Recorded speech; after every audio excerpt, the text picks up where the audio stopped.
খেলা তো অবশেষে শেষ হইল, ব্রাজিল হারলো।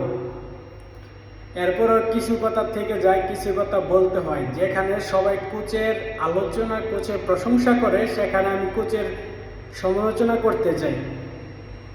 নেইমার 90 মিনিট খেলার জন্য ফিট নয়। 90 মিনিট তাকে খেলানো যাবে না, তাকে 10 মিনিট খেলানো যাবে।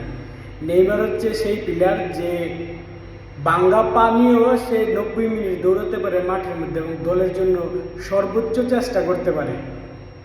নেইমার যদি মাঠে থাকতো, অন্ততপক্ষে গোল না করতে পারলেও প্ল্যানটি ফার্স্ট যে প্ল্যানটিটা হয়েছিল এটা অন্ততপক্ষে সে করতে পারত, আর প্ল্যানটি গোল অবশ্যই করত, যেমনটা সেকেন্ড প্ল্যানটিতে হয়েছে।